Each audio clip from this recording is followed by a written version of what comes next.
निकेशको तर्फबाट म यहाँहरूलाई विशेष धन्यवाद दिन चाहन्छु र मेरो आफ्नै तर्फबाट पनि यहाँहरूलाई धन्यवाद दिन चाहन्छु। आदरणीय साथीहरू, अहिले एक किसिमको लकडाउन जस्तै स्थिति छ। यो बेलामा चाहिँ अधिकांश हामीहरू चाहिँ घरभित्र खुम्चेर बसेका छौँ। अलिकति हामीलाई छटपटाहट छ, अलिकति उकुस मुकुसको वातावरण पनि छ र यो बेचैनीको वातावरणमा पनि यो बीचमा पनि हामीले तमाम रेगुलर कामहरू निकेशको तर्फबाट जुन गर्नुपर्ने हो त्यो गर्दैछौँ, तर केही न केही समस्याहरू चाहिँ पर्छ यस्तो बेलामा। यहाँहरू त्यसबाट अवगत नै हुनुहुन्छ। त्यसैले यो भर्चुअल नै सही यस्तो बेलामा यो नै सबभन्दा चाहिँ उत्तम एउटा माध्यम हो भन्ने हामीलाई लाग्छ। र यहाँहरूलाई अवगत छ, भर्खरै नेकासेले न्यू इयर सेलिब्रेसन गरेको छ। त्यसको लागि चाहिँ साथीहरूले धेरै मेहनत गर्नुभएको छ, भिडियो रेकर्डिङहरू गर्नुभएको थियो। हामीले त्यसबाट मनोरञ्जन पनि लियौँ थुप्रै। उहाँहरूलाई चाहिँ त्यो कुरा हामी सम्झिन्छौँ र धन्यवाद पनि दिन चाहन्छौँ। र यो आफैमा तपाईँ हाम्रो बिचमा चाहिँ जुन एउटा सामिप्यता ल्याउने जुन प्रयास थियो त्यो कम्ता महत्त्वपूर्ण थिएन। र यसै सिलसिलामा चाहिँ आज चाहिँ हामीले भर्चुअल कवि सम्मेलन भनेर यसरी राखेका छौँ। कवि सम्मेलन भन्ने बित्तिकै यसमा हामीले कविता, मुक्तक र चाहिँ गजल तीनै विधाहरू, जुनसुकै विधाहरूलाई पनि हामीले यहाँ प्रस्तुत गर्न सक्छौँ भन्ने हिसाबले हामीले राखेका हौँ। र यस कार्यक्रमको लागि चाहिँ निकासीको चाहिँ प्रेसिडेन्ट, भाइस प्रेसिडेन्ट, सेक्रेटरी लगायत सम्पूर्ण बोर्डले शुभकामनाको लागि, यो कार्यक्रमको शुभकामनाको लागि चाहिँ जुन हौसला प्रदान गर्नुभएको छ त्यो कुरा चाहिँ म यहाँहरूलाई सेयर गर्न चाहन्छु। र यसका साथसाथै यतिखेर हामीसँग जोडिनु भएका, प्रत्यक्ष जोडिनु भएका सम्पूर्ण साथीहरूलाई विशेष गरी धन्यवाद दिन चाहन्छु। यहाँहरूलाई चाहिँ धेरै धेरै धन्यवाद छ। र हामी as a reciter, as a performer आफ्नो चाहिँ रचना लिएर, आफ्नो क्रिएसन लिएर जो उपस्थित भएका छौँ, हामीहरू पनि धन्यवादका पात्र नै छौँ।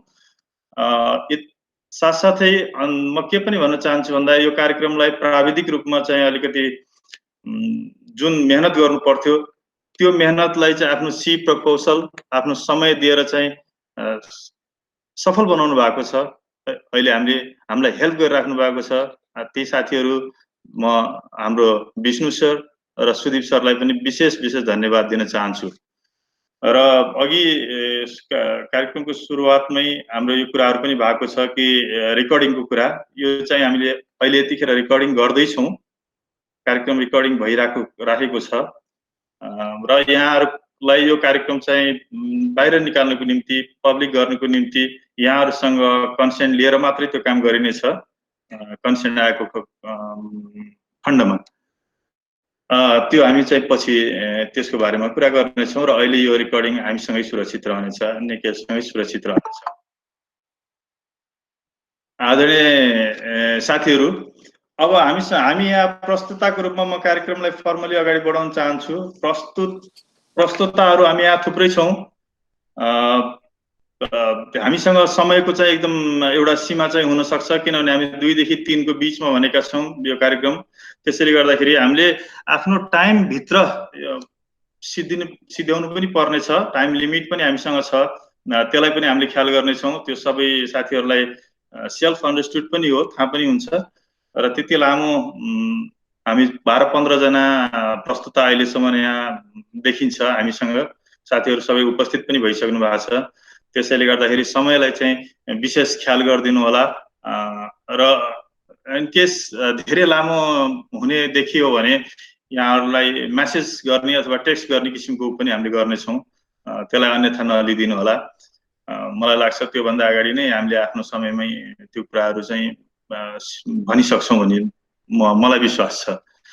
र कार्यक्रमको सुरुवातमै म यहाँ चाहिँ एउटा सिक्वेन्सली केही नामहरू चाहिँ मैले राखेको छु साथीहरूको, हामीहरूको बिचमा नामहरू राखेको छु। म त्यही अनुसार बोलाउँदै जानेछु र यहाँहरू चाहिँ त्यही अनुसार प्रस्तुत हुँदै गर्नु होला। आफ्नो पालोमा माइक्रोफोन चाहिँ अन गर्ने अनि पछि फेरि अनम्युट गर्ने काम चाहिँ त्यो रेगुलर सबैभित्र त्यो पर्नेछ। र कार्यक्रम सुरु एउटा सानो कविता म आफैबाट सुरु गर्न चाहन्छु र मैले यो पहिला सुनाइ पनि सकेको छु र समय मिलेमा एकभन्दा बढी कविताहरू पनि हामी राख्न सक्नेछौँ जस्ट इन केस हामीसँग टाइम अभाइलेबल भएको केसमा। अन्यथा हामी चाहिँ सबभन्दा पहिलो ऊ चाहिँ हामी चाहिँ समयलाई नै त्यसलाई ध्यान दिनेछौँ साथीहरूलाई चाहिँ म त्यो भन्दै म पहिला म मेरो चाहिँ कविता सुनाउन चाहन्छु र मेरो कविताको शीर्षक मैले राखेको छु मेरो विचारमा कविता, जुन मैले योभन्दा पहिला पनि सुनाइसकेको छु र त्यही कवितालाई म पुनः प्रस्तुत गर्न चाहन्छु र समय मिलेमा अर्को कविता पनि यहाँहरूमा राख्नेछु। मेरो कविताको टाइटल छ मेरो विचारमा कविता। प्रेमका बारेमा लेख्नेहरू कविता कोमल हुन्छ भन्छन्, घृणा र आक्रोश पोख्नेहरू कठोरता लेख्ने गर्छन्, व्यङ्ग गर्नेहरू भन्छन् रामबाण हो कविता, स्वाभिमानीहरू भन्छन् ज्यान प्राण हो कविता, देशभक्तहरू भन्छन् देश शान हो कविता, त्यागी सन्तहरू भन्छन् महादान हो कविता। ठुलादेखि सानासम्म मुग्ध पार्ने कोही भए, धरतीदेखि आकाशसम्म शुद्ध पार्ने कोही भए, स्वर्गका अप्सरासरी लोभ्याउने कोही भए, 36 वर्ण एकै पंक्ति उभ्याउने कोही भए, गर्व साथ भन्न सक्छौं यो शक्ति छ कवितामा, श्रद्धा साथ भन्न सक्छौं यो भक्ति छ कवितामा। कविता नै त्यो बुटो हो मरुभूमिमा पलाउने, कविता नै त्यो आगो हो घना जंगल जलाउने, कविता तेजाब पनि हो ठुला चट्टान गलाउने, कविता तूफान पनि हो विशाल रुख ढलाउने, कहिले अतिवृष्टि हो कविता, कहिले अनावृष्टि हो कविता, कहिले ध्वंस संहार हो कविता, कहिले सुन्दर सृष्टि हो कविता। कहिले यात्रीको साथ बन्छ कविता, कहिले शौर्यको माथ बन्छ कविता, कहिले मित्रको घात बन्छ कविता, कहिले आमाको हात बन्छ कविता।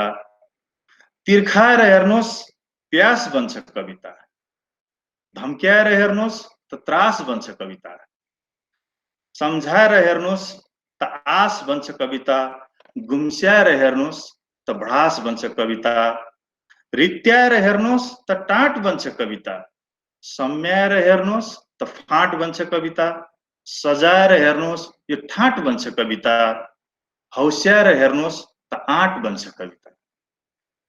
सपनाको खरानी पनि कविता हो, भिजेको सिरानी पनि कविता हो, परदेशको जवानी पनि कविता हो, आशाको बिहानी पनि कविता हो।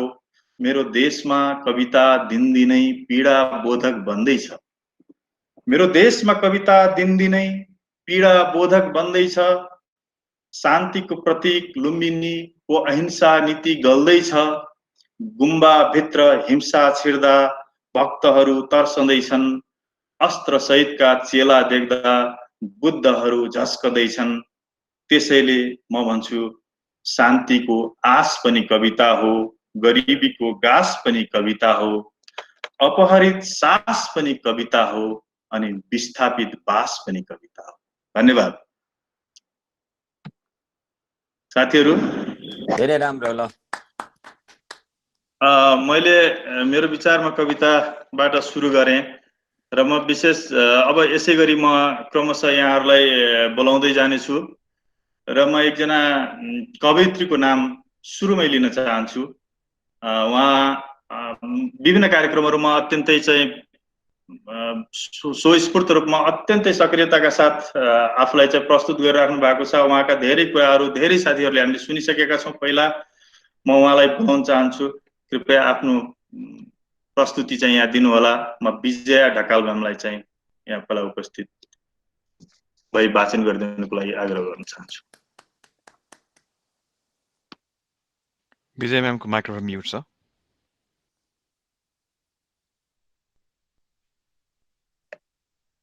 यहाँ उपस्थित हुने सबैजना महानुभावहरूलाई म यहाँबाट नमस्कार गर्न चाहन्छु। सुनिनुहुन्छ हजुर? सबैजनाले सुन्नुहुन्छ? हजुर सुनिरहेछौँ। नमस्कार। यो कविता अलिकति स्याड खालको छ हैन। मैले जीवन दर्शन सम्बन्धी लेखेको छु। यो 2016 सालमा लेखेको कविता हो। अहिले हालसालै मैले यसकै लागि भनेर लेखेको होइन। कुन भावनामा कसरी लेखेँ त्यसलाई यसो आज हजुरहरूको सामु मेरो शब्दहरू पोख्न चाहन्छु। कविताको शीर्षक छ जीवन दर्शन। रोए आमा मर्दा धेरै संसारमा एक्लो, आँसु सबै सकियो लाग्थ्यो अब रुन्न भइगयो। रोए बाबु मर्दा त्यस्तै फेरि भए एक्लो, आँसु सबै सकियो लाग्थ्यो अब रुन्न भइगयो।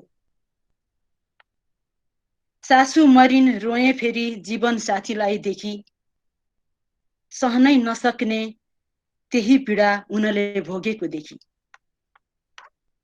बाबु उनको फेरि गए आँसु आयो फेरि, सहनै नसक्ने त्यही पीडा उनले भोगेको देखे। बुजुर्ग जति सबै गए शरीर जलाइदिए, आत्मा तिनका अमर हाम्रो हृदयमा बसे। बिछोड हुँदा साथीभाइ आँखा फेरि भिज्यो, वज्रपात मुटुमा लाग्यो मुटुको झ्यालो रोयो। दिदी प्यारी गइन् टाढा बिहे गरिदिए, बाल्य मनमा लाग्यो चोट आँखा फेरि रोयो। दाजु मेरा खानी मायाका बिहे उनले गरे, भाउजू परिन् ममताहीन आँखा फेरि बर्से। भाउजू भन्थिन् आमा बाबु छैनन् अब तेरा, बस्ने होइन प्यारा बाबुका घरमा खोजी हाले डेरा। आँसु सबै सकिए मेरा भनी ठाने कठै, कमलो मुटुका छिद्रा भए बाँचिरहे अझै। जीवन सत्य यही रहेछ जानिकन कठै, बाटो जान्नु सही कुन हो छोड्नु मोह है। जीवन दर्शन मिलिकन हुनु सामिप्य प्रभुको, नसुक्ने आँसु कहिले नझर्ने मूल मन्त्र प्रभुको। निरञ्जन निराकार ध्यान उनको गर्नु, सिकाउने उही माता पिता प्रभु हो, प्रभु हुन् यही जान्नु। हस्, नमस्कार।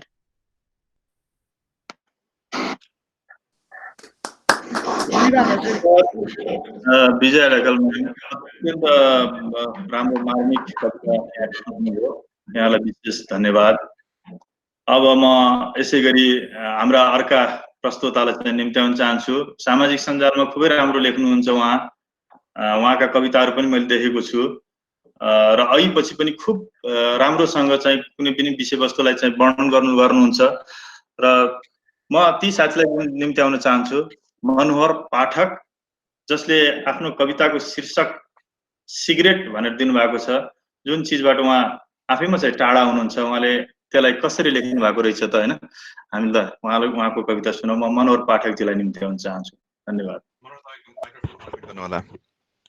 मनोज तपाईको माइक्रोफोन अनम्युट गर्नु होला। तपाईको माइक्रोफोन अनम्युट गर्नुस्।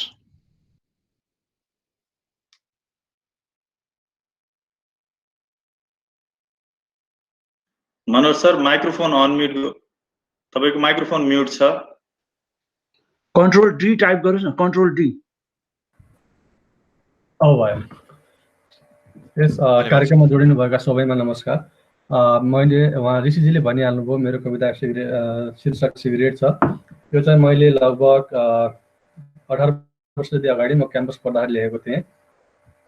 म यसलाई वाचन गर्न चाहन्छु। तिमी सिगरेट, सिगरेट तिमी, दुवै नसा दुवै लात, मेरो अनिवार्यता, मेरो आवश्यकता, मेरो कमजोरी, मेरो मित्र अनि मेरो शत्रु, मित्र मेरो एकाग्रताको, शत्रु मेरो एकान्तताको।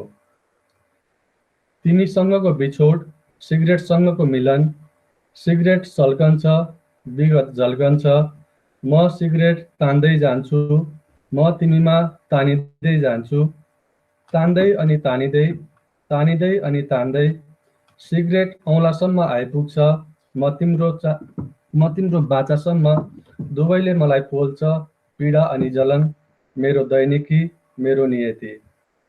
एक लामो सरको, अतीतको एक सम्झना, अतीतको एक सम्झना, अर्को एक लामो सरको, सरकोसँगको सम्झना, सम्झनासँगैको सरको, एक गब्बा धुवा, तिम्रो सुन्दर आकृति, हर्ष, माया अनि आनन्द, सँगै अर्को एक गब्बा धुवा, तिम्रो क्रूर व्यवहार, भीष्म, घृणा अनि पीडा, सम्झनासँगै सिगरेट सल्कन्छ मेरा दुई औँलाका बीच, सिगरेटसँगै म सल्कन्छु तिम्रो व्यवहार र बोलाइका बीच, म सिगरेट सल्काउँछु, सिगरेट मलाई सल्काउँछ, सिगरेट सिद्धिँदै जान्छ, म रित्तिँदै जान्छु, सिगरेट निप्छ, तिम्रो सम्झना निदाउँछ, सम्झनाको प्रत्येक बिउताइसँगै पुनः सिगरेट सल्कन्छ, म सल्कन्छु, क्रिया दोहोरिन्छ, अवस्था दोहोरिन्छ। हस्, थ्याङ्क यू। धन्यवाद सर। Very nice. धन्यवाद मनोहर सर, एकदम राम्रो कविता प्रस्तुत गरेर जानुभयो सिगरेटको बारेमा। सिगरेटको बारेमा हेर्दै सिगरेट सामान्य लाग्थ्यो, तर सिगरेटभित्र धेरै कुराहरू हुने रहेछन्, यहाँको प्रस्तुतिले त्यो देखायो। अब म यस्तो मान्छेलाई बोलाउँदैछु, यस्तो कविलाई बोलाउँदैछु जो मैले एटलिस्ट देखेका कुनै पनि फोरममा उहाँ चाहिँ छुट्नु भएको छैन। उहाँ एकदमै एक्टिभ मान्छे, हर कुनै नेकासेको कार्यक्रमहरूदेखि लिएर जुनसुकै कार्यक्रममा पनि उहाँको सहभागिता हामी देख्न सक्छौँ। त्यति मात्रै होइन, उहाँ नेकासीमा बसेर चाहिँ पहिला काम पनि गरिसक्नु भएको छ। एडमन्टनमा उहाँलाई नचिने नेपालीहरू कमै छन्। म ध्रुव श्रेष्ठजीलाई चाहिँ आमन्त्रण गर्न चाहन्छु। ध्रुव श्रेष्ठ सर, प्लिज आफ्नो चाहिँ। धन्यवाद ऋषि सर, नमस्ते। यति धेरै बयान गर्नुभयो, कसलाई बोलाउँदै हुनुहुन्छ भनेको म आफै रहेछु, अहोभाग्य। मनोहरजीले सिगरेट लिएर जानुभयो, म अलिकति शराब लिएर आएको छु है। एउटा शराबी गजल छ, आज शनिबारको दिनलाई समर्पण गर्दै। कति साथीहरूलाई अब तलतल पनि लाग्ला शनिबारको दिन भएपछि। ओहो आज त शनिबार, शराब मगाएको दिन। यो शराबी गजल यसरी सुरु हुन्छ। ओहो आज त शनिबार, शराब मगाएको दिन, तिम्रो याद मेटाउन हल्का लगाएको दिन, तिम्रो याद मेटाउन हल्का लगाएको दिन। जडे हात म हुँदै होइन, पिउने त छन् थिँदै थिइन। जडे हात म हुँदै होइन, पिउने त म छँदै थिइन। तिम्रो यादको जलनलाई आज मेटाएको दिन। ओहो आज त शनिबार, शराब मगाएको दिन, तिम्रो यादमा हल्का लगाएको दिन। मन पनि के चीज रहेछ, मन पनि के चीज रहेछ, सम्झाउँछु मान्दैन। मन पनि के चीज रहेछ, सम्झाउँछु मान्दैन। शराबको प्रलोभनले मनलाई सम्झाएको दिन, शराबको प्रलोभनले मनलाई सम्झाएको दिन। ओहो आज त शनिबार, शराब मगाएको दिन, तिम्रो यादमा हल्का लगाएको दिन। दिन दिन त बित्छ जसो तसो, रात बित्छ कहालीमा। दिन दिन त बित्छ जसो तसो, रात बित्छ कहालीमा। मधुशालाको छहारीमा आफैलाई छकाएको दिन, मधुशालाको छहारीमा आफैलाई छकाएको दिन। ओहो आज त शनिबार, शराब मगाएको दिन, तिम्रो याद मेटाउन हल्का लगाएको दिन। शराबको यो मात कस्तो, शराबको यो मात कस्तो, जति पियो उति मिठो। शराबको यो मात कस्तो, जति पियो उति मिठो। रित्तिएको प्यालासरी जीवन सकाएको दिन। ओहो आज त शनिबार, शराब मगाएको दिन। रित्तिएको प्यालासरी यो जीवन सकाएको दिन। ओहो आज त शनिबार, शराब मगाएको दिन, तिम्रो याद मेटाउन हल्का लगाएको दिन। शराबको यो मात कस्तो, जति पियो उति मिठो। दिन बित्छ जसो तसो, दिन बित्छ जसो तसो, रात बित्छ कहालीमा। मधुशालाको छहारीमा आफैलाई छकाएको दिन। ओहो आज त शनिबार, शराब मगाएको दिन, तिम्रो याद मेटाउन हल्का लगाएको दिन, तिम्रो याद मेटाउन हल्का लगाएको दिन। हस्, धन्यवाद। धन्यवाद ध्रुव सर। साह्रै मन पर्यो है शनिबारको। ध्रुव सरको उसमा चाहिँ शनिबार भन्दा पनि यहाँ शुक्रबार पनि त्यत्तिकै महत्त्वपूर्ण हुन्थ्यो होला यो दिनको लागि। सुन्नको लागि मात्र है।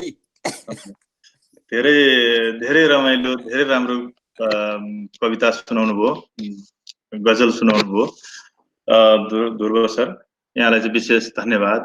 म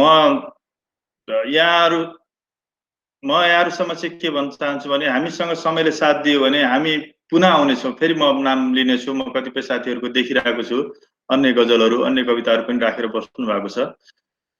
त्योभन्दा अगाडि चाहिँ म अर्को साथीलाई बोलाउन चाहन्छु। मेरो देश बिरामी छ भन्ने शीर्षक लिएर आउँदै हुनुहुन्छ उहाँ पनि अत्यन्त सक्रिय, हरेक मञ्चहरूमा फोरमहरूमा सक्रिय हुनुहुन्छ आफ्नो प्रस्तुतिका लागि, अन्य कामहरूको लागि पनि, र अहिले नेकेसमा बसेर पनि काम गर्दै हुनुहुन्छ उहाँ। म आदरणीय तीर्थ उपाध्याय सरलाई चाहिँ यहाँ आफ्नो प्रस्तुतिको निम्ति निम्त्याउन चाहन्छु। धन्यवाद। धन्यवाद। अब खोइ आजसम्म त त्यस्तो धेरै काहीँ पनि कविता चाहिँ मैले भनेको थिइनँ, तर लेखेर चाहिँ राखेको थिएँ। अघि छोराछोरीले चाहिँ च्यातेर फाल्दैछन्, फेरि यसलाई चाहिँ गरेको छु। मेबी शब्द सही नमिल्या होला, हिजो अस्ति लेखेको राम्रो थियो जस्तो लाग्छ आफूलाई। यो चाहिँ अहिले कोरोना पनि छ अनि देश हामी सबै नेपाली भएको भएर चाहिँ नेपालको पनि पीडा छ। यो सबैलाई मिलाएर 2-4 लाइन लेख्ने कोसिस गरेको छु। आशा छ शब्द नमिलेको भए पनि मर्म मिलेको होला। मेरो कविताको शीर्षक छ देश बिरामी छ। मेरो देश बिरामी छ, न कुनै दिशा नै छ, न कुनै सङ्केत नै छ, न कुनै लक्षण नै एकिन्छ, तर पनि बिसन्चो बढेको बढै छ। फगत निर्जीव झैँ लडेको छ, त्यसैले भन्छु साथी हो मेरो देश बिरामी छ।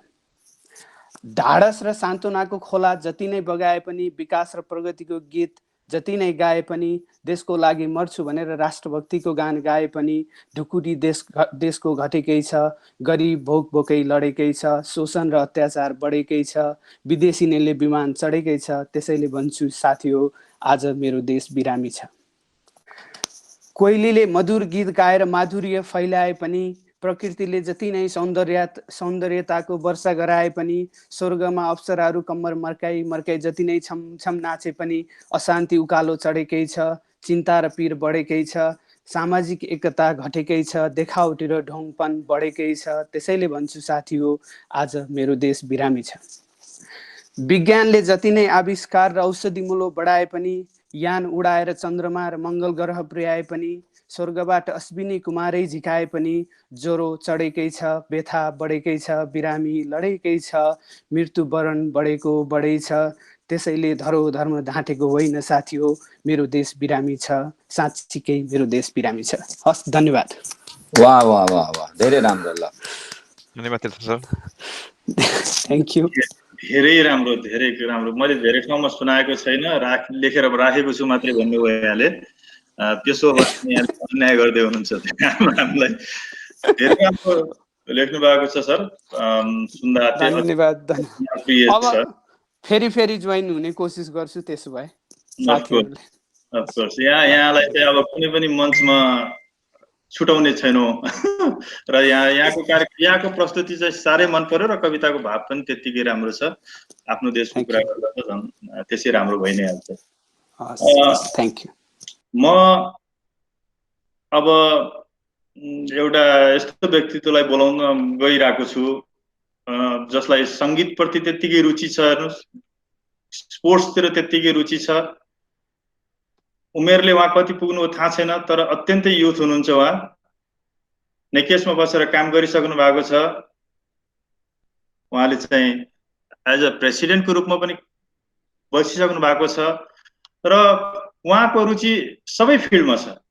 उहाँ कुनै पनि कार्यक्रमहरूमा चाहिँ मिलेसम्म चाहिँ उहाँ कुनै पनि छुटाउनुहुन्न। मैले उहाँलाई हर ठाउँमा देख्छु र सहभागिता जनाउनु पर्छ भन्ने जतिखेर पनि भाव राख्नुहुन्छ र जुन विषय परिस्थिति छ ठ्याक्कै त्यति नै खेर उही कुरालाई ल्याएर उहाँले कविता बनाइदिनुहुन्छ र आफ्नै ढङ्गमा प्रस्तुत गर्नुहुन्छ।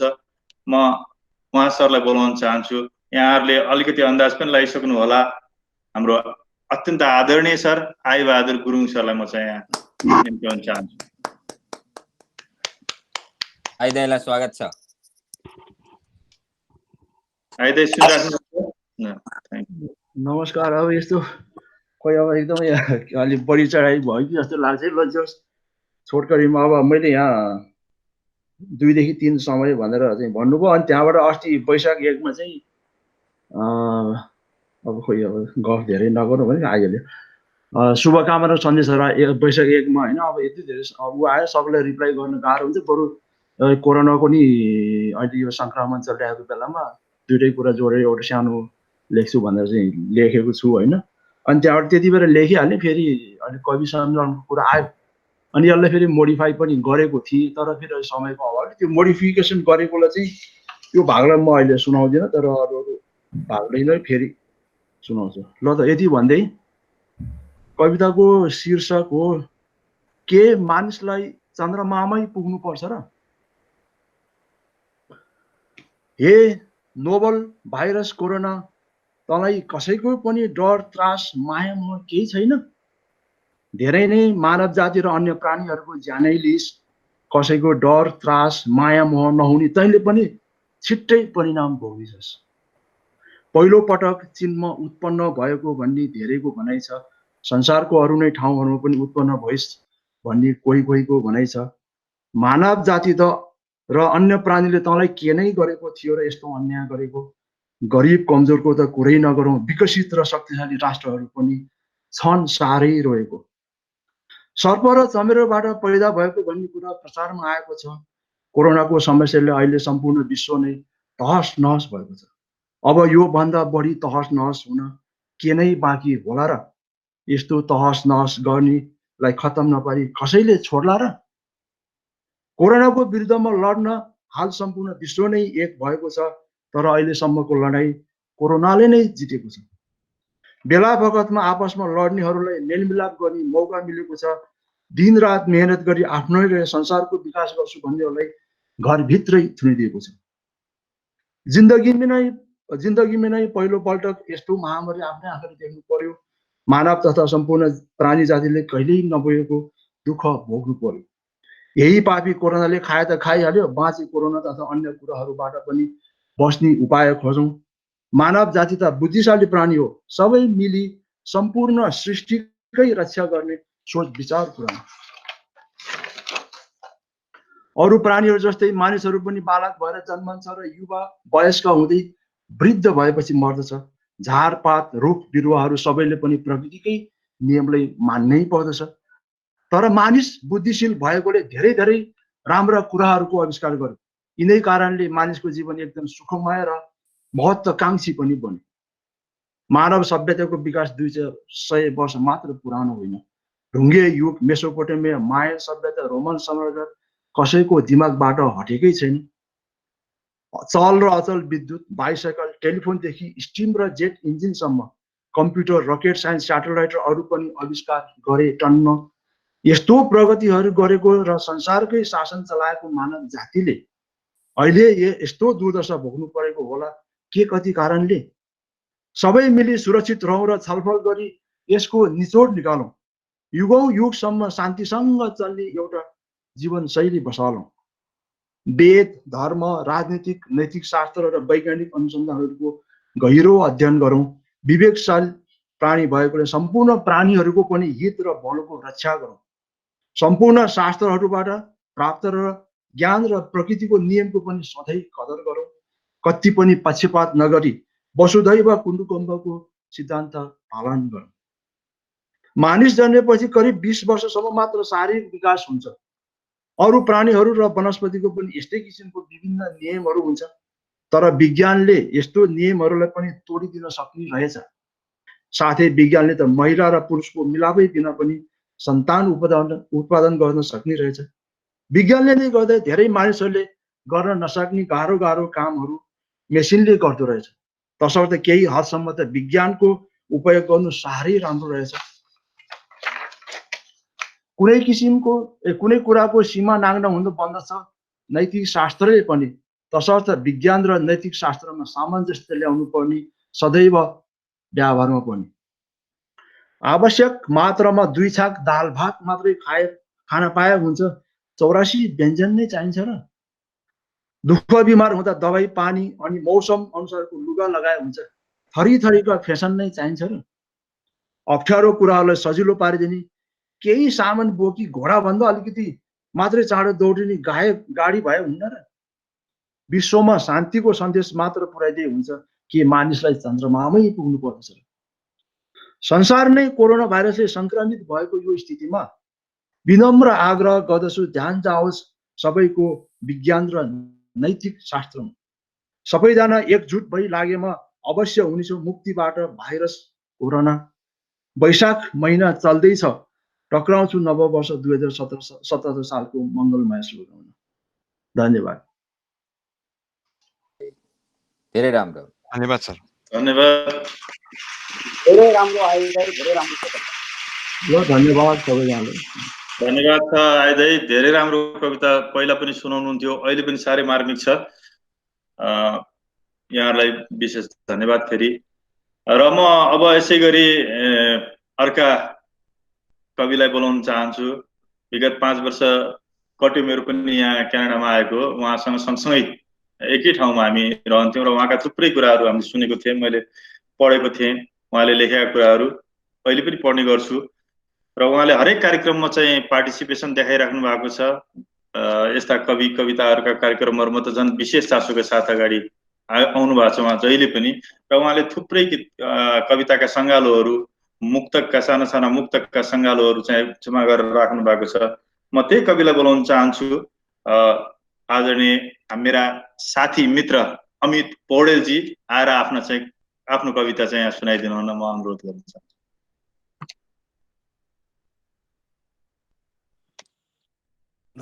धन्यवाद ऋषि सर। नमस्कार सबैजनालाई। म अब कविताबाटै सुरु गर्छु किनभने समय हामीसँग थोरै छ। मेरो कविताको शीर्षक छ भन काजी तसँग के छ।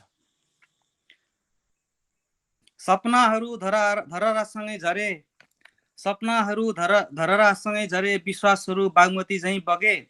हरेस झेल्न एक फाँक चरेस तानिरहेछु काजी, हरेस झेल्न एक फाँक चरेस तानिरहेछु काजी। मसँग आदर्शको चरेस छ काजी, भन काजी तसँग के छ। चोखो माया हर रात बोतलसँगै रितिन्छ, बिहानी पख टिना फलाम प्लास्टिक झैँ साटिन्छ। चोखो माया हर रात बोतलसँगै रितिन्छ, बिहानी पख टिना फलाम प्लास्टिक झैँ साटिन्छ। गल्ली गल्लीमा मेरो माया दौडिरहेको छ काजी, मसँग साटिने खाली बोतल छ काजी, भन काजी तसँग के छ। हिमाल हेरो मेरै लाग्छ, पहाड हेरो मेरै लाग्छ, यी नाला कान्ला भिर पाखा सबै मेरो लाग्छ। यिनै सोचहरूले मेरो भोक मेटिरहेको छु काजी, यिनै सोचहरूले मेरो भोक मेटिरहेको छु काजी। मसँग अमिट भोक छ काजी, भन काजी तसँग के छ, भन काजी तसँग के छ। धन्यवाद। मेरो कविता यति नै हो सर। धेरै राम्रो। धन्यवाद सर। छोटो तर मिठो अमित भाइ, मिठो। छोटो मिठो, उहाँसँग छोटा मिठा थुप्रै कविताहरूको सङ्गालो छ।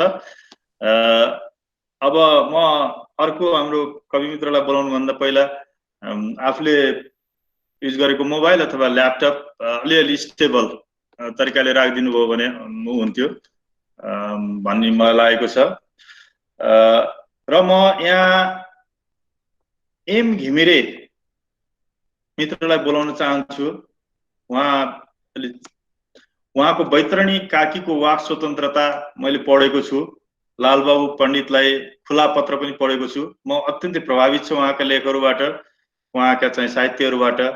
म ती साथीलाई यहाँ आमन्त्रण गर्न चाहन्छु। एम घिमिरेजी।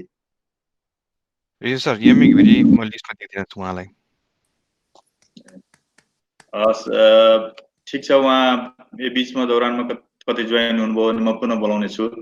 र यसपछि म अर्का एकजना मित्रलाई बोलाउन चाहन्छु जसले कविता लेख्दिनँ भन्नुहुन्छ बारम्बार, तर मेरो आग्रहमा हो, तपाईँकै आग्रहमा मात्रै सुनाइरहेको हो भन्नुहुन्छ, तर कसैको आग्रहमा सुनाउँदैमा त्यति मिठा कविताहरू लेखिँदैनन्, त्यो मलाई थाहा छ।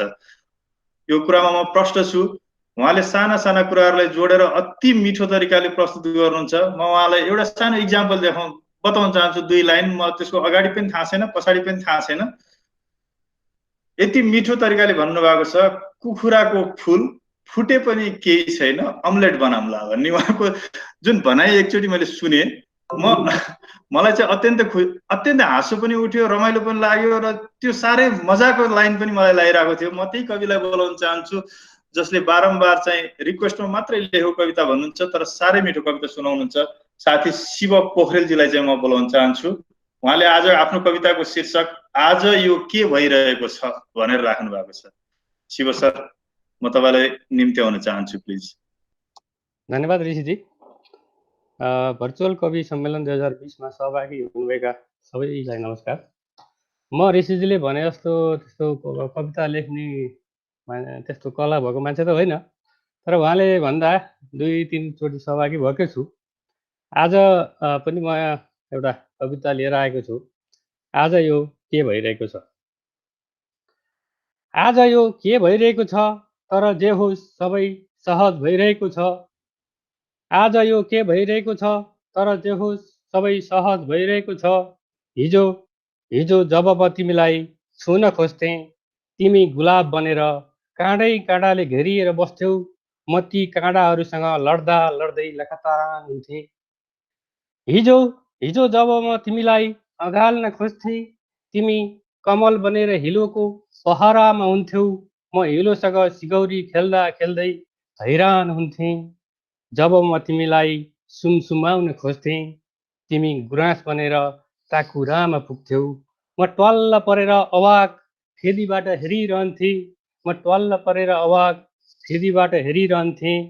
तर आज यो के भइरहेको छ। एउटा अनौठो एहसास भइरहेको छ। तिमीलाई अनुभव गरेको आभास भइरहेको छ। तिमी कोमल मखमली बनेकी छौ, चिल्ली चमेली बनेकी छौ, मुलायम सयपत्री बनेकी छौ। हुन त आज मैले एक प्याक मात्रै बढी पिएको हो। किन समुद्रै निलेको भान भइरहेको छ। थाहा छैन आज यो के भइरहेको छ। तिमी बदलिएकी हौ कि मलाई भ्रम भइरहेको छ। तर जे होस् सबै सहज भइरहेको छ।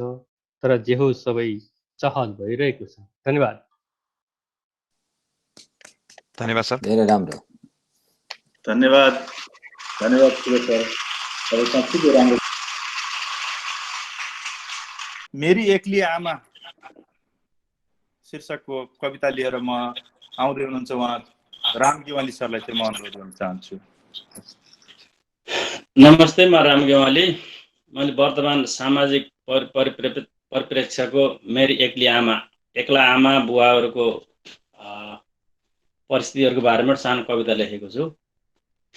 मेरी एक्ली आमा। 3 दर्जन जान परिवारकी मेरी आमा अचेल घरमा एक्लै बस्नुहुन्छ। बोल्न मन लाग्छ, कोही हुँदैन घरमा। त्यसैले बिरालो नभए पनि आसुरी आ भन्नुहुन्छ। ठुलो भाँडोमा पकाउने बानी हटेको छैन। त्यसैले कितली भरि पानी उमालेर 1 कपको मात्र चिया बनाउनुहुन्छ। आमालाई त 1 माना चामल 3 दिनलाई पुग्छ, तैपनि 2-3 क्विन्टल चामल एकै पटक मगाउनुहुन्छ। घर छोडेको हामीले मात्र यो भाँडा बर्तन घरमै छन्। हरेक दिन सबै गाग्री, बाल्टी, लोटा, अम्खरा भर्नुहुन्छ। मुस्किलले 2 बाल्टी पानी सकिन्छ। भोलि फेरि सबै पानी पोखेर साजी पानी भर्नुहुन्छ। सानो भाँडोमा आँखा लाग्दैन आमाको। हिजो फिरन्तेले बेच्न ल्याएको 12 माने कराई किन्नु भएको छ रे, सबैलाई पुग्ने गरी पकाउन। तर आफूलाई 1 बटुको झोल सानो ताप्केमा उमालेर खानुहुन्छ।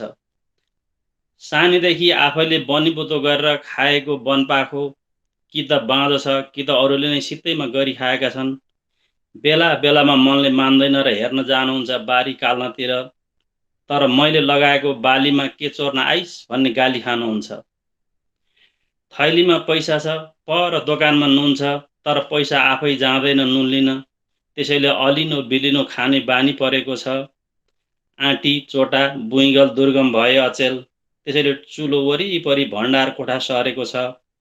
पहिले जस्तो हिजो आज आमाको पोल्टो खोस्रन कोही आउँदैनन्। कतैबाट पोल्टामा ल्याएको सामान दलानको कुनामा असरल्ल छन्। अम्बा, केरा, मेवा पाकेका छन्। आफू कति खानु सन्चो गर्दैन। आइजन खाइदे भन्ने कोही छैन। दर्जन सन्तान पालन स्याहार गर्दा आमा सधैँ खुसी हुनुहुन्थ्यो, पकाई खुवाई गर्न रमाउनुहुन्थ्यो। अहिले तिनै दर्जन सन्तानले एक आमा पाल्न झर्को लाग्छ क्यार। मेरो मात्रै कति बसेको, अरूकोमा पनि त ठाउँ छ। म मात्रै हो र अरू पनि त आमाका सन्तान छन्। मुखले नभने पनि सायद व्यवहारमा यस्तै हुन्छ होला। र त आमा सहर आउन मन गर्नुहुन्न, आइहाले पनि लामो समय बस्नुहुन्न।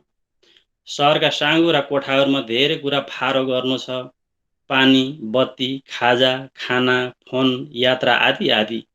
नत्र तनखाले थेग्नै धौ धौ छ महिनाभरि। थाहा छ जिन्दगी कुमालेको चक्र जस्तै हो, आमाको नियति मैले पनि भोग्नु पर्छ। शङ्का लाग्छ मलाई आमा जस्तै एक्लै बस्ने पिँढी मात्रै पनि पाउँला कि नपाउँला मैले आमाको उमेरमा। धन्यवाद। धन्यवाद सर। धेरै राम्रो, धेरै धेरै राम्रो, धेरै मार्मिक कविता सुनाउनु भयो जुवाली सरले। यहाँलाई विशेष धन्यवाद।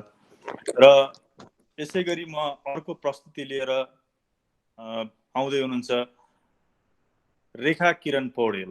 उहाँले योभन्दा अगाडि चाहिँ लेखेका उहरू पनि हामीले देखेका छौँ र उहाँ कविता वाचनमा पनि धेरै ठाउँमा एक्टिभ भएको र वाचन गरेको मैले देखेको छु। उहाँका अत्यन्त सुन्दर, अत्यन्त मिठा कविताहरू छन्। आउनुहोस् उहाँका कविता सुनौँ। उहाँले आफूले दिएको कविताको शीर्षकमा चाहिँ नारी अस्तित्व र एउटा अघोषित प्रेम कथा भनेर दिनुभएको छ। हस्, रेखा म्यामलाई म वाचनको निम्ति अनुरोध गर्छु। सम्पूर्ण साहित्यिक प्रेमी महानुभावहरूमा म रेखा किरण पौडेलको नमस्कार। मेरो कविताको शीर्षक छ नारी अस्तित्व।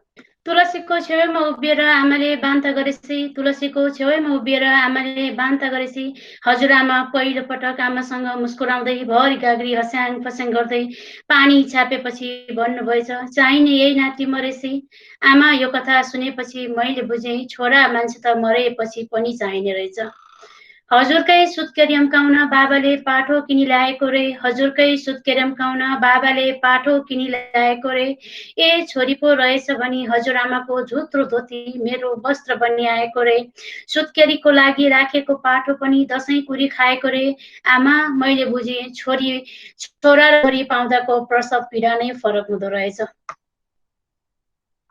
नीलो आकाश मुनिको हरियो चौरमा भकुण्डो खेल्छु भन्दा, नीलो आकाश मुनिको हरियो चौरमा भकुण्डो खेल्छु भन्दा, हजुरआमाले भकुण्डो होइन म तिमीलाई गोटी खेल्न सिकाउँछु भन्दै ससाना ढुङ्गा खोज्न औँलाले बारी गन्दा। 5वटा गोटी हातमा लिई उल्टो सुल्टो चिम्कने अनि घोडा भन्दै गन्दा, उफ्रने दौडने होल्ला गर्ने काम केटीको होइन धन्दा। आमा बाल मस्तिष्कले बुझेँ, म त मान्छे नभई केटी मान्छे पो भएछु। प्रत्येक मङ्गलबार काकी मलाई टिका लगाई प्रसाद दिएपछि मात्र भोजन गर्नुहुन्थ्यो। प्रत्येक मङ्गलबार काकी मलाई टिका लगाई प्रसाद दिएपछि मात्र भोजन गर्नुहुन्थ्यो। काका कहीँ जान परे कलशमा पैसा राखी मलाई तगारोसम्म लगी साइत पर्यो भन्नुहुन्थ्यो। आमा काकीको प्रसाद र काकाको पैसा पाएपछि मैले बुझेँ, केटी मान्छे भनेको त दिएको वस्तु लिने रहेछ। मलाई मेरी हजुरआमाको काग सिरानी प्यारो लाग्थ्यो। मलाई मेरी हजुरआमाको कागको सिरानी प्यारो लाग्थ्यो। उहाँले मेरो शिर सुमसुमाई ठुङ मार्दा दिनभर आँगनीमा खेलेको थकान भाग्थ्यो। हजुरआमाको मुखरा बिन्द्रबाट राजा रानीको कथा सुन्ने चाह जाग्थ्यो। आमा कथा सुनेकै भरमा बुझेँ, केटी मान्छेको परिचय भनेको उसको श्रृङ्गारमा मात्र रहेछ। एका देशको कथा जस्तै ममा एक्कासी परिवर्तन आयो। आत्तिँदै डराउँदै हजुरआमालाई भन्दा सन्नाटा छायो। अग्निको ढिलबाट के को खासको सो भन्ने बाबाको प्रश्नले पिँढीमा छाएको सन्नाटालाई खायो। नानीलाई आइमै रोग लाग्यो प्रति जवाफ पायो। आमा महिनावारी त महिनै पछि बल्झने रोग पो रहेछ। हजुरआमा र काकी हस्याङ फस्याङ गर्दै, हजुरआमा र काकी हस्याङ फस्याङ गर्दै काम्रो कम्बल अनि गुन्द्री खोज्दै भन्नुभयो, हुने छैन हानि माइतीलाई बसेदेखि टाढा। बाउको बोली सुन्न नहुने, बोट बिरुवा छुन नहुने, सूर्यलाई हेर्न नहुने आदेश पाएपछि मनमा गर्यो काडा। आमा केटी मान्छे त चुपचाप सहने प्राणी पो रहेछ। बल्ल तल्ल छिमेकीको सिँढी मुनिको कोठीमा मेरो बिस्तर लगाएँ, बल्ल तल्ल छिमेकीको सिँढी मुनिको कोठीमा मेरो बिस्तर लगाएँ। सधैँ हजुरआमाका कथाहरू सुन्दै सुतेकी म त्यो चिसो भुइँमा रात काट्न डराएँ।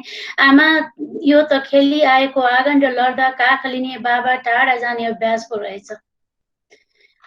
वाद विवाद प्रतियोगितामा साथीले अर्कैको कविता सापटेली, वाद विवाद प्रतियोगितामा साथीले अर्कैको कविता सापटेली।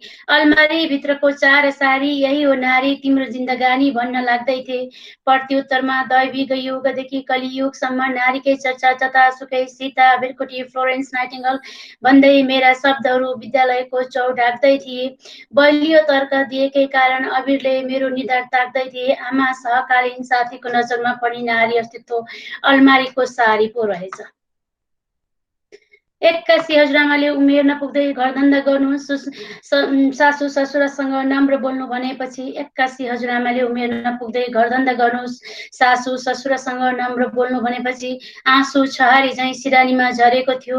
गोठको गाई मलाई जस्तै उसलाई पनि दानमा दिएपछि आफ्नै गोठ फर्कन नपाउँदा रणभूलमा परेको थियो। आमा उपस्थित सबैले दाइजोमा आँखा लगाउँदा केटी मान्छेको जिन्दगी र दान गर्न फिजिएको वस्तुहरूको मूल्य उस्तै उस्तै पो रहेछ।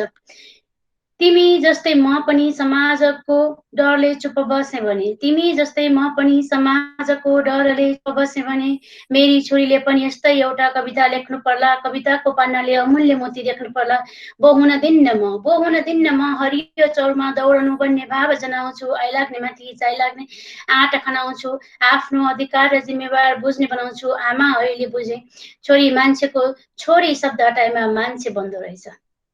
धन्यवाद यो कविताको लागि। धन्यवाद रेखा म्याम। अब म चाहिँ यो छोटो लिन्छ है, उसको हटाउने खालको लिन्छ त। धन्यवाद। अब अर्को चाहिँ अघोषित प्रेम कथा।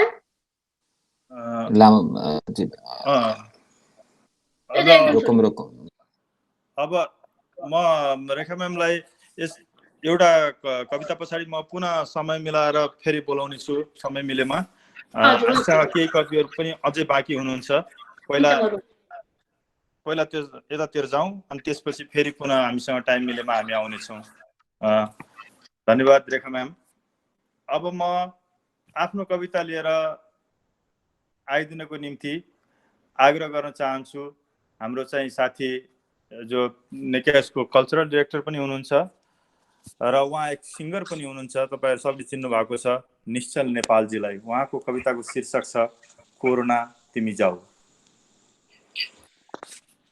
हजुर नमस्ते सम्पूर्ण उपस्थित यस कवि सम्मेलन 2077 सहभागी सम्पूर्ण कविजीहरूमा र सम्पूर्ण दर्शकहरूमा नमस्ते। म निश्चलको तर्फबाट मेरो आजको कविताको शीर्षक छ कोरोना अब तिमी जाऊ। निम्तो बिना विश्वमा आयो तिमी कोरोना, तिम्रो आगमन यहाँ कसैलाई मन परेन। निम्तो बिना विश्वमा आयो तिमी कोरोना, तिम्रो आगमन यहाँ कसैलाई मन परेन। कैयौंको जिन्दगी तहस नहस पारी रमिता हेर्ने तिमी, मर्नेलाई त संसारबाट टाढा लग्यौ, बाँच्नेलाई जिउँदो लास बनाउने तिमी। कैयौंको जिन्दगी तहस नहस पारी रमिता हेर्ने तिमी, मर्नेलाई त संसारबाट टाढा लग्यौ, बाँच्नेलाई जिउँदो लास बनाउने तिमी। मनुष्यको चोला तिम्रो लागि भार भएछ, बाँकीलाई तिम्रो खेल स्वीकार भएछ। मनुष्यको चोला तिम्रो लागि भार भएछ, बाँकीलाई तिम्रो खेल स्वीकार भएछ। न धनी न गरिब कसैलाई नछोड्ने तिमी, न धनी न गरिब कसैलाई नछोड्ने तिमी, मनभित्रका व्यथाले छाती पोलेर रोइरहेका छौँ हामी। मनभित्रका व्यथाले छाती पोलेर रोइरहेका छौँ हामी। आखिर कहिलेसम्म शासन चलाउने सोचमा छौ? आखिर कहिलेसम्म शासन चलाउने सोचमा छौ? हामी पनि घरभित्र लुकेर यो लडाईँ तिमी विरुद्ध लड्दैछौ। हामी पनि घरभित्र लुकेर यो लडाईँ तिमी विरुद्ध लड्दैछौ। सक्छौ भने हामी सबैको दुःख एकैपल्ट लुकाएर देखाऊ। सक्छौ भने हामी सबैको दुःख एकैपल्ट लुकाएर देखाऊ। होइन भने बिन्ती छ अब अति गरिसक्यौ। तिमी यो धरतीबाट सदाका लागि टाढा जाऊ। होइन भने बिन्ती छ अब अति गरिसक्यौ। तिमी यो धरतीबाट सदाका लागि टाढा जाऊ। धन्यवाद सम्पूर्णमा। र फेरि पनि सबैजना सुरक्षित रहनुहोला। स्टे सेफ भन्न चाहन्छु। धन्यवाद सर। धन्यवाद निश्चलजी। अब हामीसँग समयको पनि पाबन्दी छ। अब म छिटो आफ्नो यो कार्यक्रमलाई अगाडि बढाउन चाहन्छु र म यसै सिलसिलामा अहिले एडमिन्टनमा त हुनुहुन्न, तर पनि हामीलाई चाहिँ निरन्तर उहाँले यहाँ चाहिँ एडमिन्टनमा रहँदा गरेका कामहरूको याद पनि आइरहेको छ। र मेरो कुरा गर्नुहुन्छ भने म उहाँलाई धेरै पहिलादेखि चिन्छु। अत्यन्त प्रतिभाशाली, तपाईँहरूले देख्नुभएको छ थुप्रै लेख रचनाहरू चाहिँ सामाजिक सञ्जालदेखि अन्य उसमा आइरहेको छ। उहाँ मेरो गुरु पनि हुनुहुन्छ। म आदरणीय गुरु हाम्रो पुण्य सागर मराठा सरलाई चाहिँ उपस्थितिको निम्ति अनुरोध गर्छु र आफ्नो कविता वाचन गरिदिनुको निम्ति अनुरोध गर्छु। धन्यवाद।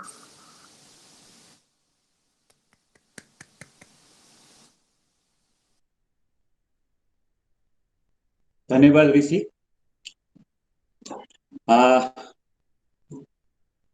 मेरो कविताको शीर्षक चाहिँ बाबुको बखान।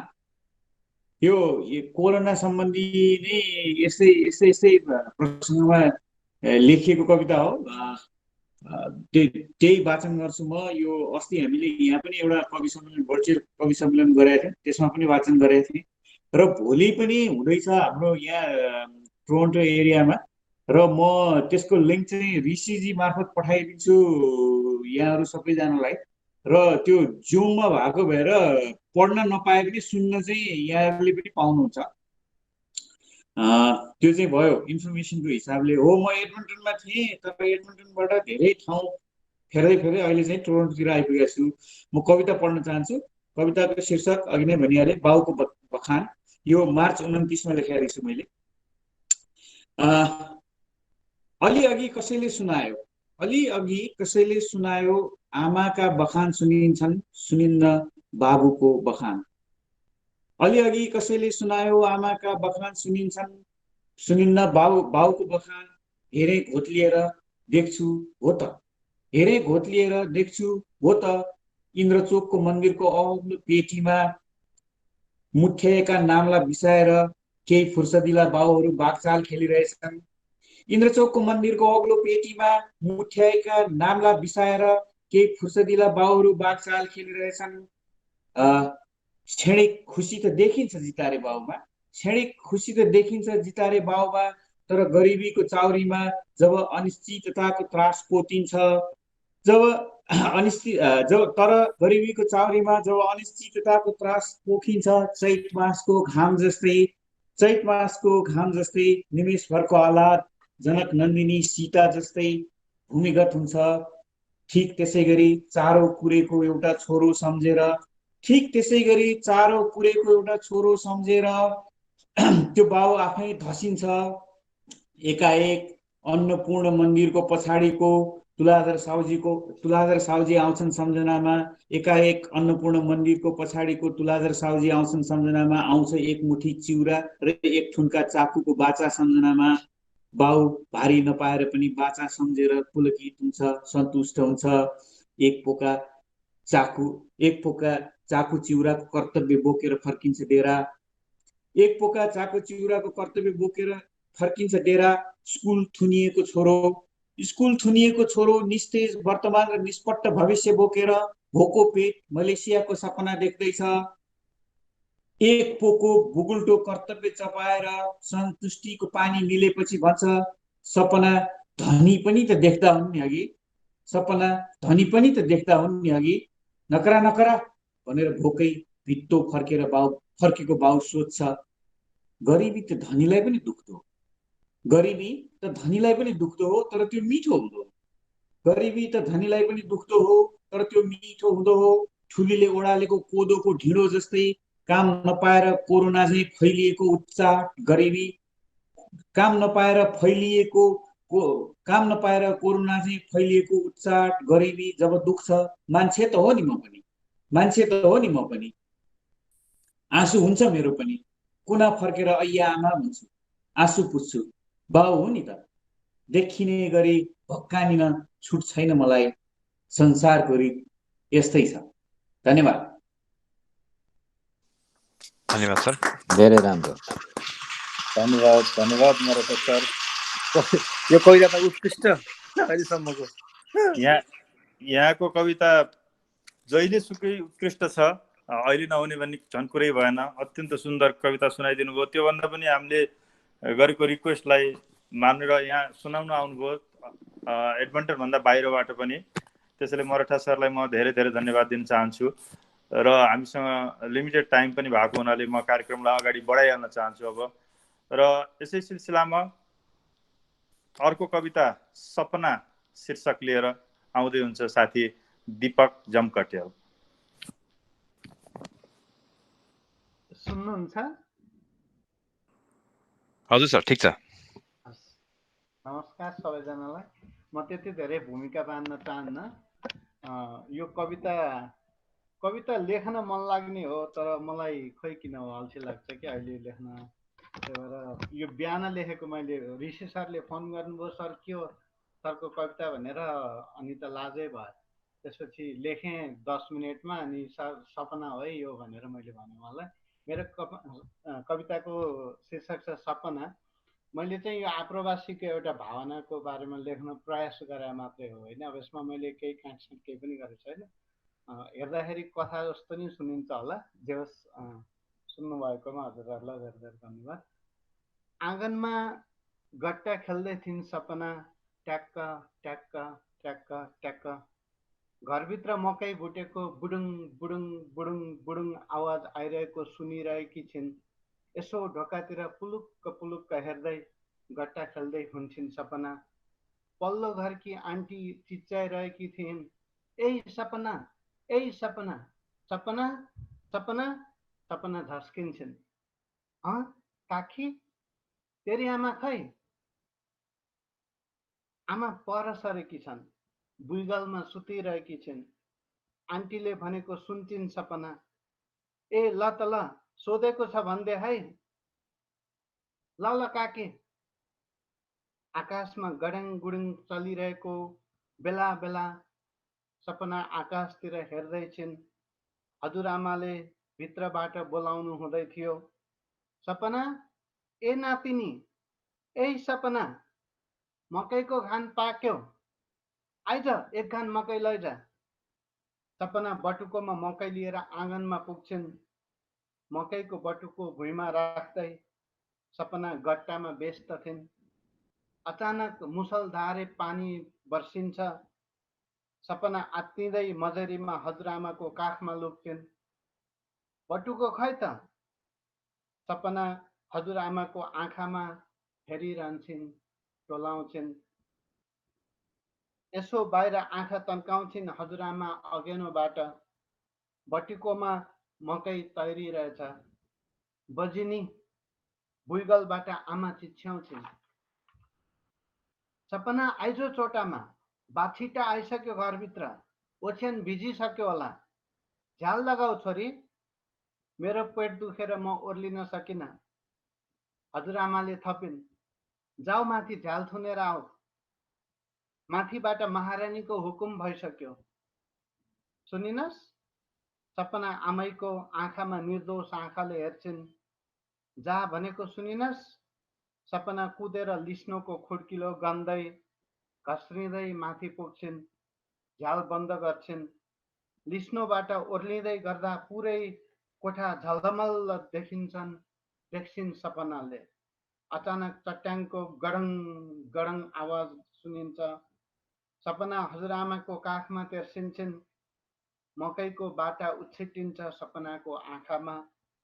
तातो मकैले पोल्छ। सपना झल्यास बिउजिन्छन्। आँखा यसो खोल्छिन्। त्यो बुढो नि कति घुरिरहेको होला। ढोका खोल्छिन्, छोराछोरीको कोठाको ढोका बिस्तारै खोल्छिन्। आफ्नो कोठामा दुवैजना घुरिरहेका छन्। छोराको टेबल ल्याम्पमा बिहानको 3:12 गएको हुन्छ। बेडमा जान्छन्, नाइट स्ट्यान्डबाट बोतलको पानी 2 घुटको पिउँछिन्, लामो सुस्केर हाल्छिन्। आमा बितेको आज 16 वर्ष भइसकेछ। उफ, एडमन्टन आएको पनि 7 वर्ष बितिसकेछ। सपना कुन बेला निदाउँछिन् पत्तै हुँदैन। धन्यवाद। धन्यवाद सर। कति राम्रो, यो अलग अलग लाग्यो, अलग राम्रो। धन्यवाद दीपक सर, साह्रै राम्रो कविता सुनाउनुभयो।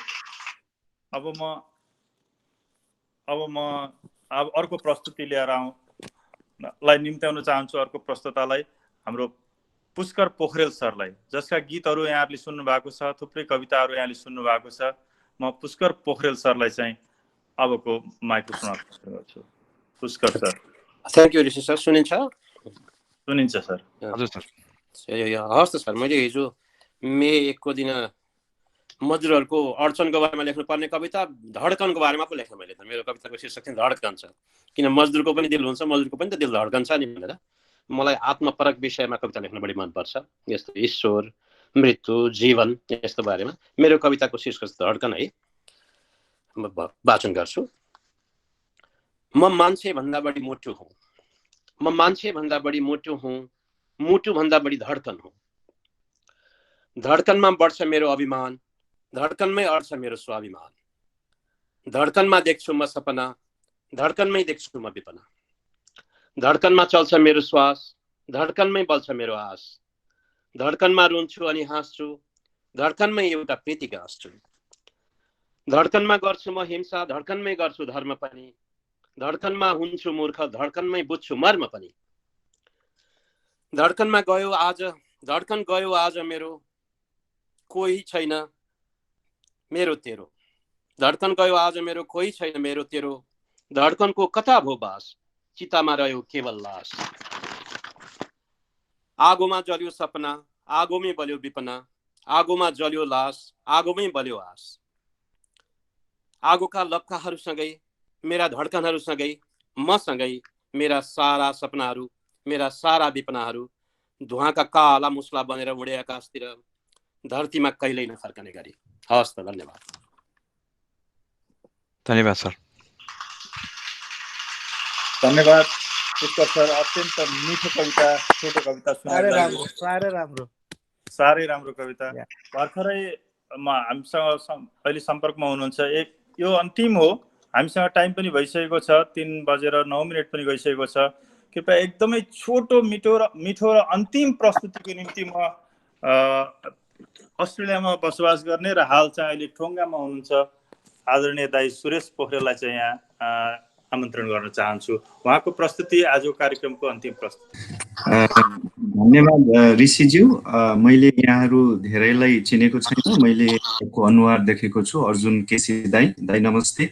पुण्यसागर मरठा दाई, दाई नमस्ते।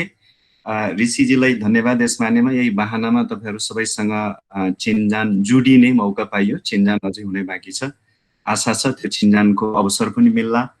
म खासै कविता लेख्ने मान्छे होइन, म यही तपाईँहरूसँग यही बहानामा चिनजान हुन्छ भनेर मात्रै अगाडि सारेकोलाई। मेरो सानो लेखाइ, मलाई ठ्याक्कै थाहा छैन यो कविता हो, कथा हो अथवा के हो। मेरो भावना चाहिँ अलिकति हो यसमा मिसिएको छ, यही म वाचन गर्छु, यहाँले स्वीकार दिनु होला। यसको शीर्षक छ गैर आवासीय म।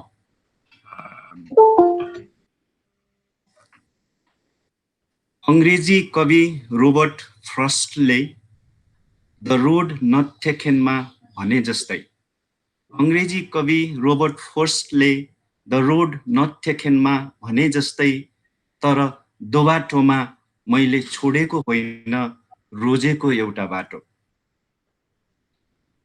केही उत्साह, चाहना अनि अभिलाषाको, केही जीवनमा गरी देखाउने दम्बहरूको, केही समाजले थोपरिदिएको कर्तव्यहरूको, केही आफैले सिर्जिएको बाध्यताहरूको,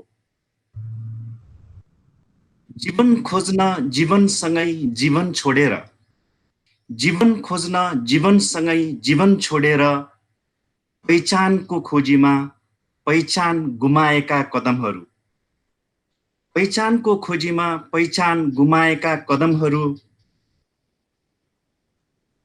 यही ट्याक्सी चलाउने सोमाली दाई जस्तै जो सम्पूर्ण जीवन र यौवन अस्ट्रेलियामा बिताए पनि वेयर आर यु फ्रम भन्ने प्रश्नको सधैँ उत्तर दिन विवश छन्। जो सम्पूर्ण यौवन र जीवन अस्ट्रेलियामा बिताए पनि वेयर आर यु फ्रम भन्ने प्रश्नको उत्तर दिन विवश छन्। एउटा आफ्नै रोजाइको जो मैले नेपाल छोडेर गरे, अर्को आफ्नै लाचारीपनको जो म अस्ट्रेलिया छोड्न नसकेर भोग्दैछु। खै म कुन बाध्यतामा छु, खै म कुन बाध्यतामा छु। हाई ड्याड त सामान्य र स्वाभाविक भइसक्यो, बुहारी या ज्वाइँले हाई मिस्टर पोखरेल भनेर हक गर्न आउने दिनको पर्खाइमा पो हो कि। गाउँ समाज र संस्कृतिको माया खै के रह्यो र, गाउँ समाज र संस्कृतिको माया खै के रह्यो र, नेपालीपनको स्वाद भनेको संयोगले भेटिएको बेलामा तान्न पाउने सूर्य चुरोटको धुवाँमा खोजिरहेको म। नेपालीपनको स्वाद भनेको संयोगले भेटिएको बेलामा तान्न पाउने सूर्य चुरोटको धुवाँमा खोजिरहेको म। देशको पानीको तिर्खा, देशको पानीको तिर्खा भिजिटर भिजामा आक्कल झुक्कल भित्रिने गरेको ओल्ड दरबारको घुटकोमा मेट्ने गरेको। देशको पानीको तिर्खा भिजिटर भिजामा आक्कल झुक्कल भित्रिने गरेको ओल्ड दरबारको घुटकोमा मेट्ने गरेको म।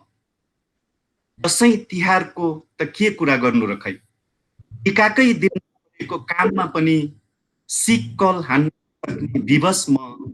सम्पूर्ण सार गुमाएको आजभोलिको तीज अनि यसैको श्रृङ्खलाबद्ध भद्दा प्रदर्शन नै नेपाली चाड र संस्कृति हो भने केटाकेटीहरूलाई सिकाउनु पर्ने बाध्यतामा म। कहिले ड्राइभर बनेर र कहिले घर कुरेर चाड मनाउन श्रीमतीलाई साथ दिने म। अनि सहभागिता भनेको बहाना झिकी र मौका छोपी लगाउने हुस्कीको चुस्की र त्यसपछि फुर्ने नेपालका विसङ्गतिका गफहरूमा सीमित म। बाबु आमाको छोराको मुख हेरेर मात्र मर्ने, बाबु आमाको छोराको मुख हेरेर मात्र मर्ने, अड्डी सहितको आइसियुमा बसेको घिटखिडो अनि काजक्रिया पनि 3 दिनमा झार्ने बहस नेपालमा चलिरहँदा, अनि काजक्रिया पनि 3 दिनमा झार्ने बहस नेपालमा चलिरहँदा यह लीला समाप्तिको 3 दिनपछि छुट्टी मिलाएर नेपाल जानुको अर्थ नै के रह्यो र। आफू आवासीय हुनुको अर्थ खोज्दै अलिखित र अदृश्य गन्तव्यहरूको पर्खाइमा, आफू आवासीय हुनुको अर्थ खोज्दै अलिखित र अदृश्य गन्तव्यहरूको पर्खाइमा नेपालसँग छुट्टिन र अस्ट्रेलियासँग जोडिन नसक्नु दुवैको पीडामा, नेपालसँग छुट्टिन र अस्ट्रेलियासँग जोडिन नसक्नु दुवैको पीडामा पौराणिक पात्र त्रिशङ्कु जस्तै बिचैमा लड्किरहेको म। केही पाउने मृग तृष्णामा, केही पाउने मृग तृष्णामा भएको गुमाउँदै आवास छोडेर, केही पाउने मृग तृष्णामा भएको गुमाउँदै आवास छोडेर आवासीय हुने इच्छा र लोभमा गैर आवासीय नेपाली म। हस्, धन्यवाद।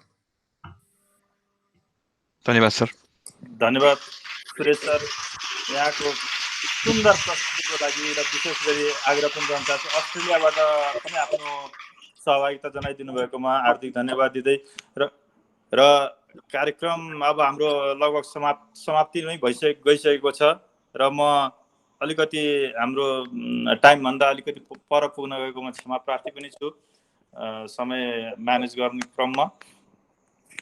यति भन्दै म यस कार्यक्रमलाई समापन गर्नुभन्दा अगाडि पुनः नेकासेका सभापति, हाम्रो भाइस प्रेसिडेन्ट, सचिव लगायत सम्पूर्ण बोर्डले प्रदान गर्नुभएको हौसला प्रति कृतज्ञ रहँदै उहाँहरूको सहयोगको लागि धन्यवाद दिँदै र यहाँ उपस्थित लाइभमा जोइन हुनुभएका सम्पूर्ण साथीहरू र आफ्नो प्रस्तुत गरिदिनुभएका सम्पूर्ण क्रिएटरहरू प्रति आभार व्यक्त गर्दै र यस कार्यक्रमलाई प्राविधिक रूपमा सफल बनाउन महत्त्वपूर्ण सिप र भूमिका प्रस्तुत गर्नुभएका, समय दिनुभएका आदरणीय साथीहरू विष्णु सर, विष्णु पोखरेल सर र सुदीप मानन्द सरलाई पनि विशेष धन्यवाद दिँदै यो कार्यक्रमको समापन भएको जानकारी गराउन चाहन्छु र यहाँहरू सबलाई पुनः एकपटक धन्यवाद दिन चाहन्छु। हस्त धन्यवाद सबैलाई। यहाँ सबैलाई धन्यवाद। ल सबैजनालाई धेरै धेरै धन्यवाद। शुभ दिन, शुभ सप्ताहान्त। ल सबैलाई धन्यवाद। फेरि पनि यस्तै गर्न पाइयोस्, कहिले हुन्छ कहिले समय जुर्छ। धन्यवाद ऋषिजी। यस्तो रमाइलो कार्यक्रम आज एउटा इनिसिएटिभ लिएर ऋषिजीले गर्नुभयो अनि हाम्रो टेक्निकल साथीहरूलाई पनि धेरै धेरै धन्यवाद। यस्तै कार्यक्रमहरू फेरि पनि गर्न पाइयोस् आउने